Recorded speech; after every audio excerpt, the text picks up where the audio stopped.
بیان د بل صورت پاتې دی. أعوذ بالله من الشيطان الرجيم. بسم الله الرحمن الرحيم. والعصر إن الإنسان لفي خسر إلا الذين آمنوا وعملوا الصالحات وتواصوا بالحق وتواصوا بالصبر. صدق الله العلي العظيم.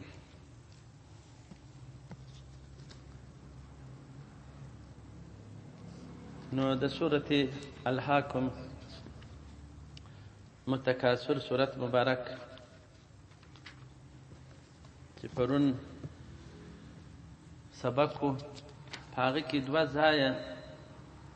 کلا لو تعلمون علم اليقين لترون الجحيم دا عين اليقين علم اليقين حق اليقين دا درې سره په قرآن عظیم کې راغلي دي چې دغه درې یقینونه دي چې دا چا لره دي او څه رقم لري. دا یقینونه چې په قرآن عظیم کې ذکر شوي دي په درې وجهې باندې دي. علم الیقین دی، عین الیقین دی، حق الیقین دی. دا علم الیقین چې دی ما يحصل من الفکر والنظر،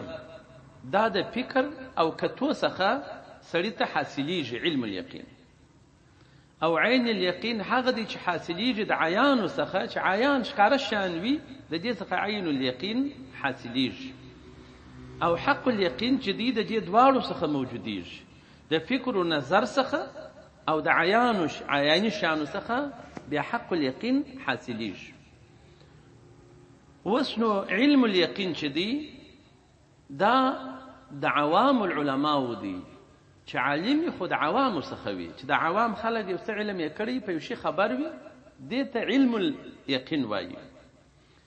او کم چې عین الیقین دی دا خواص العلماء لرسته، چې خاص علما دي، علماء ربانیین دي، خدای پرست علما دي. دغه عین الیقین هغه دی. او د اولیاء کرامو دا دی، هغه ته هم عین الیقین ویل کیږي. او دریم چې حق الیقین دی دا انبیاء علیهم السلام لره دی. حق الیقین دا د انبیاء علیه السلام باندې تعلق لري. او بل دا سبقه کې چې تیر شو څه احادیث مبارکه موږ وویل، ایو څه پاتې شول. اوس الله جل جلاله په پای کې د دې ذکر کړله چې ثم لتسألون یومئذ عن النعیم. ستاسو څخه به سوال وشي په ورځ کې د قیامت د دې نعمتو ستاسو، چې موږ یو څه بیان وکړي چې دا ښه یخ سایي و کولران و پنکي دي، ښه میوې دي، ښه کورونه دي، ښه ډوډیانې دي، ښه یخې اوبه دي، د دې دا ټوله په نعمت کې داخل دي. الله جل جلاله بیا د دې سوال وایسته څخه کوي. حتی په هغه وخت کې وایي د خرما او د اوبو سوال لا هم کول کیږي. امام مسلم دا حدیث را نقل کړی دی، وی ورځ به ابوبکر او عمر رضی الله تعالی عنه په ناست و یو ځای کې. په دې وخت کې نبی علیه السلام مبارک هم د کوره راووت، چې ویې کتل دې دوه په یو ځای کې ناست، څوک یې لاره و څوک یې دغسې یو ځای. نبی علیه السلام مبارک پوښتنه ځینې کوي ما اجلسکما هاهنا، چې کښېنولي یاست ستاسې دواړه په دې لاره کې؟ دې دواړو ورته وویل والذي بعثک بالحق ما اخرجنا من بیوتنا الا الجوع. وایي زموږ د قسم یې په هغه ذات سره چې ستا استول یې په حقه سره کړي دي، موږ نه یې رایستلي د خپلو کورو څخه، مګر لوږې رایستلي چې سخت وږي وو. د لوږې څخه دا سړک ته راووتلو، لارې ته راووتلو. نبی علیه السلام مبارک ورته وایي والذي بعثني بالحق ما اخرجني غیره. زما دې هم قسم په هغه ذات سره وي چې زه په حق راستولی یم، زه نه یم رایستلی بل شي، مګر د هغه لوږې رایستلی یم چې زه هم وږی وم. نو حتی دې درې سره ملګري سول. آتو بیت رجل من الانصار، د انصارو یو مبارک کور ته رالله، خو ښځه یې ورته راووتله چې هغه اوبه راوړي، فی الحاله په کور کې نسته. په دې وخت کې هغه سړی راورسېدی د انصاري. نو بیا ډېر خوشحاله شو، وایي په ټوله دنیا کې نن زه بهترین او نیکبخته سړی یم چې زما داسې نیکبخته خلک میلمانه دي. نو خپل ژی د اوبو یې راخیستی، هغه یو ځای وځړوئ، چاړه یې راواخیستله، نبي عليه السلام مبارک وایي ته کوي شی در حلالوم نو نبي عليه السلام مبارک دا شی حلال نه کړي چې هغه شیدې کوي یا کوچنیانو ته تی ورکوي بیا چې دا میږي نه دا شی حلال نه کړي چې هغه بیا د شیدې دغه نسي نو هغه یو بزه و یا میږه و یا پسه و دا ور حلال کړي بیا دې مبارکانو سره وخوړله د لې ډوډۍ نو بیا چې راووتله ولتس د کوره تل وجه راووتلاس او اوس د دې خوا ګورئ نسونه مو ماړه دي مګر الله جل وعلا به د دغه نعمت سوال ستاسو څخه وکړي ثم لتسألون يومئذ عن النعيم د دې نعمتو سوال به الله جل جلاله ستاسو څخه وکړي خو بیا هم په غټه پیمانه ناشکري چې د هغه د کافر ده د رب جل وعلا نعمتونه خوري عبادت ته بل چا کوي دا خو په غټه کچه ناشکري ده خو سوال د مؤمن مسلمان څخه هم کیږي د دې نعمتو نو علما او مفسرینو نو کوي د مؤمنانو د اسانه کړی دي وای چا چې ډوډۍ خوړلې وي دا نعمتونه خوړلې وي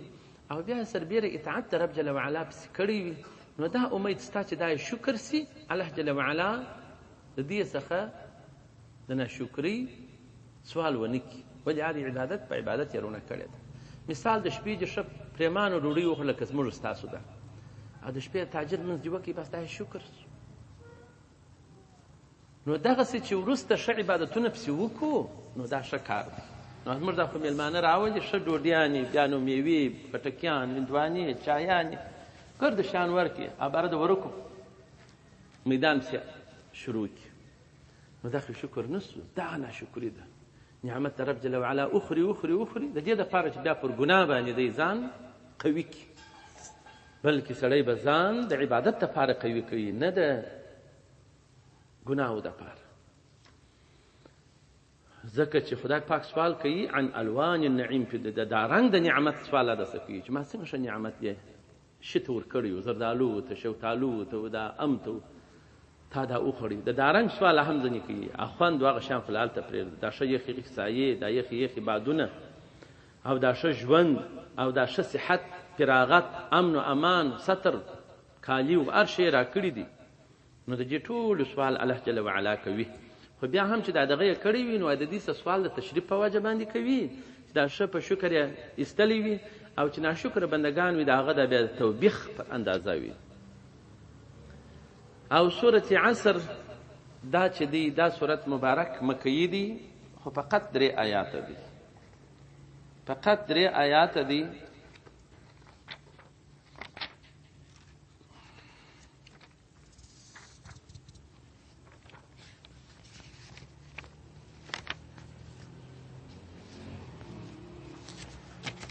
او څوارلس کلمې لري دا سورت مبارک او اتش پیته حرف لري دا سورت مبارک په فضیلت کې د دې ډېر روایتونه راغلي دي یو فضیلت یې دا و چې اصحابان د نبی کریم صلی الله علیه و آله وسلم به سره یو ځای شول چې کوم وخت به دوی سره چلا کېدل یې پلا به دغه سورت یا به یې ورته ووایه یا به بل ورته ووایه بیا به یې رخصت سره واستوي بالا به تلل یعنې دا توصیه په حق او خیر سره ده دا یو فضیلت دی او که چا دغه صورت تلاوتاوه د ثواب په نیت الله جل جلاله به دی په هغه خلکو کې حساب کې چې هغه توصیه په حق او صبر سره کوي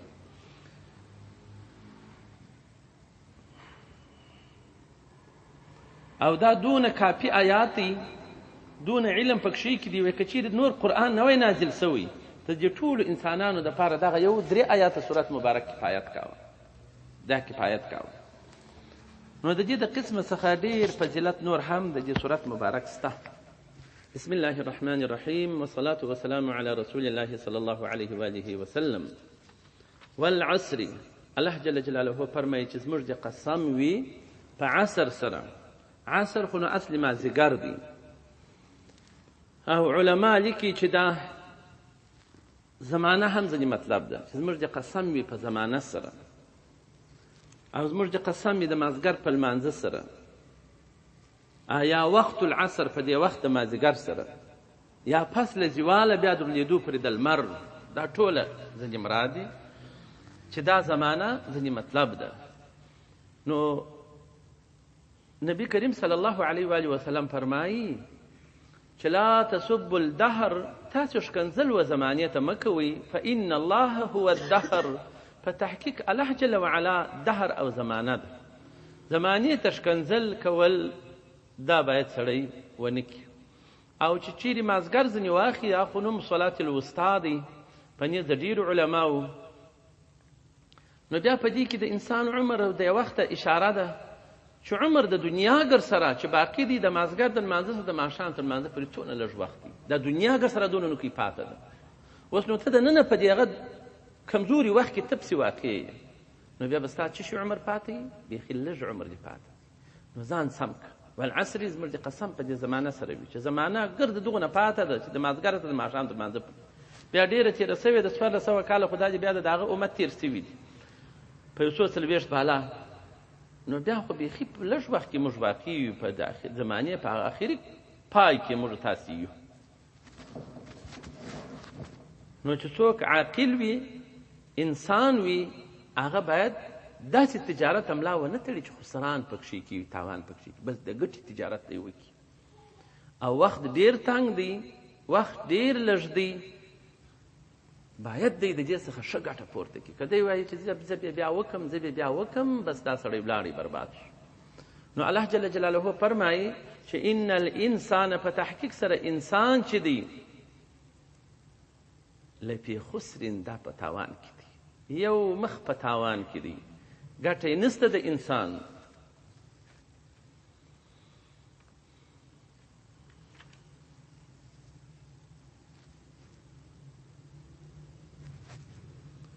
نو دا ګرد در تاوان لاندې د ژوند په تاوان کې روان دی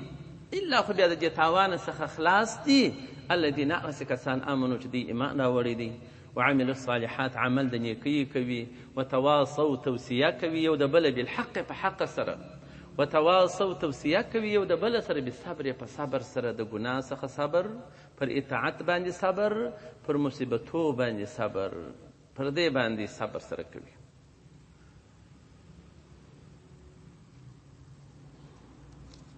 نو توصیه دا ده چې خلک په صبر سره پر فرائضو د معاصیو څخه پناه ام صبر باید سړی وکړي او د الله جل وعلا قضا او قدر ته تسلیم سي او اجتناب د منکراتو څخه وکړي. دا شان پرې نشته.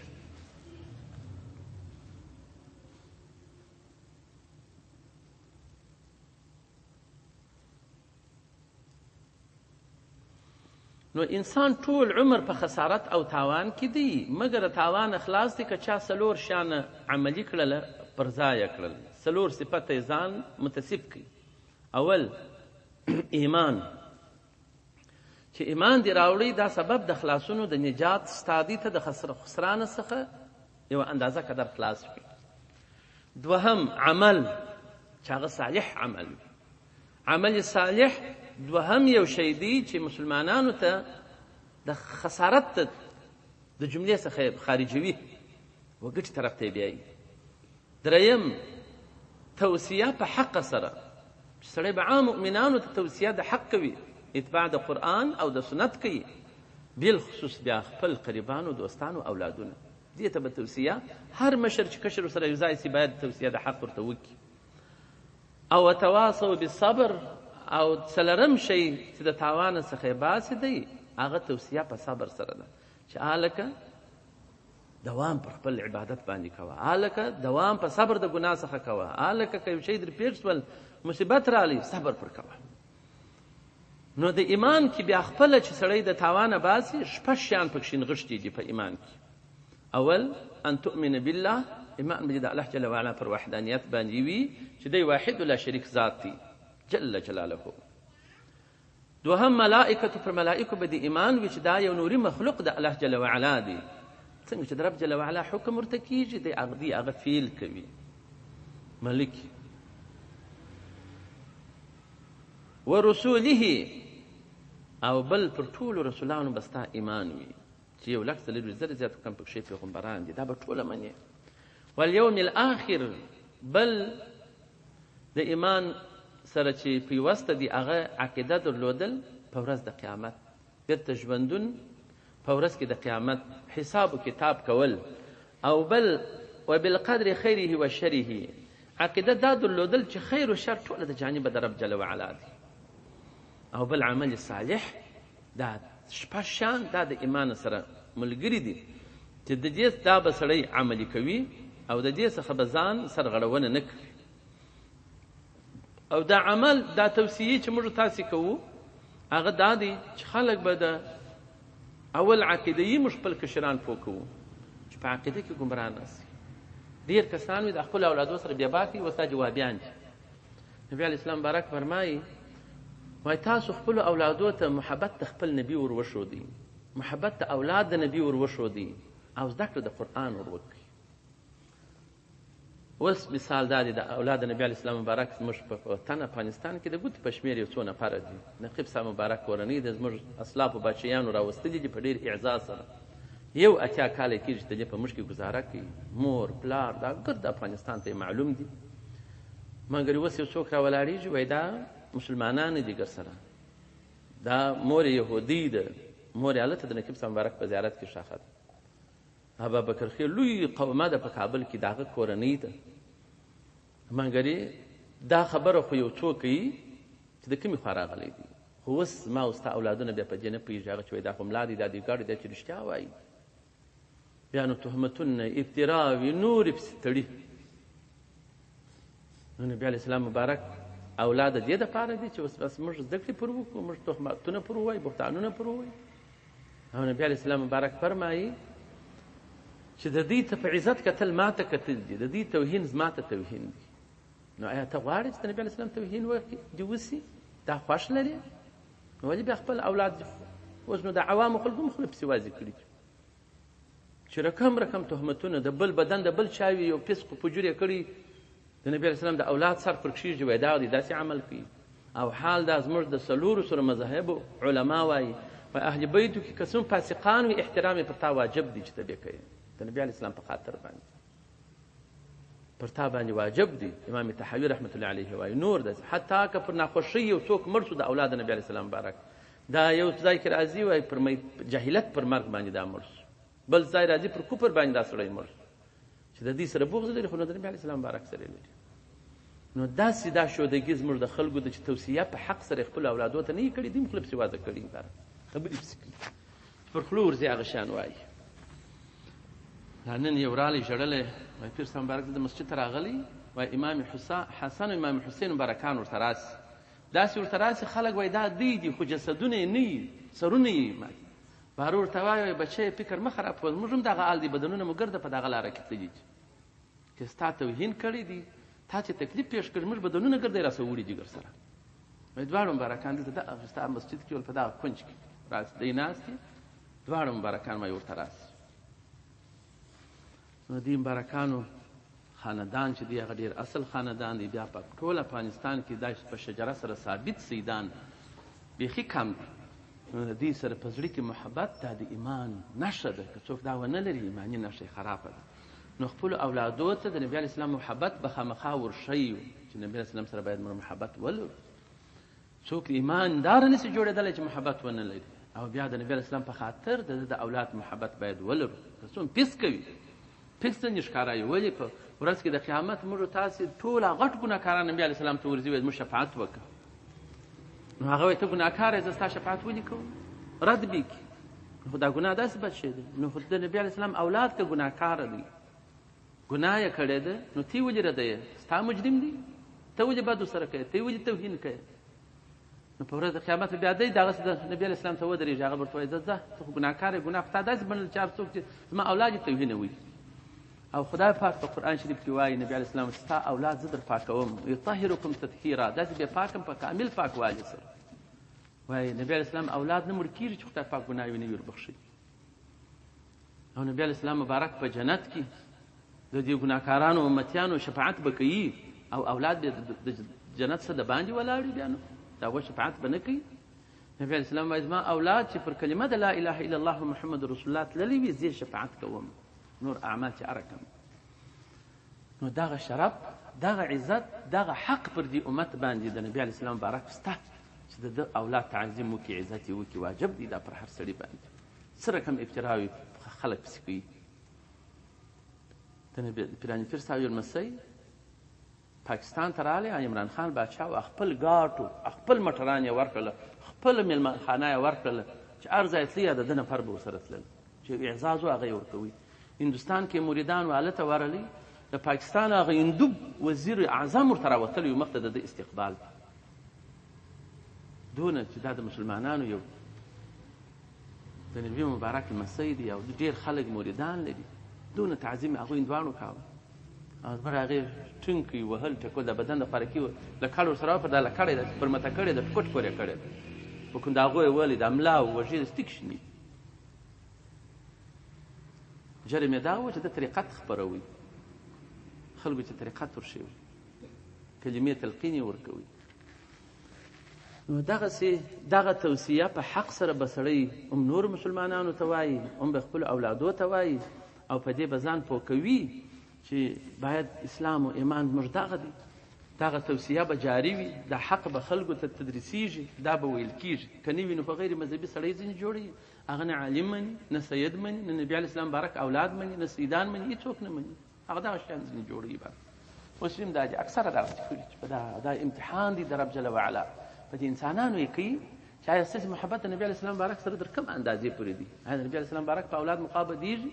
د ده په توهین مخا بدېږي که نه بدېږي دا دی اوس چا بد کې څوک په زړه کې خوا بدي چا مؤمنان وي داسې خلک شته په خدای نه جوړې سوي دي په هسپتال کې پراته دي دا اوس داسې خلک شته چې خوب یې ولاکه کړی دی یا ډوډۍ ولاکه خوړلې دغونه خوا بدي او داسې خلک شته هغه وایي نو دغسې ده نو دغسې یې کړي دي دا ګناهکاره خلک دي ژره وایي دا بل وایي سګرېټ څکوي یا بل وایي څه شی کوي آیا دا ستا مجرم شو نو نبي عليه السلام بارك وهاي ارقبوا محمدا في اهل بيتي تسلي حاز مرعت محمد صلى الله عليه وسلم ساعتي فشان كده اهل بيته دي آيات شريف رازي قل لا اسالكم عليه اجرا ورتوا اذا سوال نكون پر دې تبلیغ باندې اجر نه مزدري الا الموده في القربى من غرزه دوستي فعلنا زما په قريبانو کې د څخه غواړه کوم دوستي فعلنا موږ وکړل دا په ورځ د قیامت بیا معلومیږي نو سورته عصر تمام شو واړه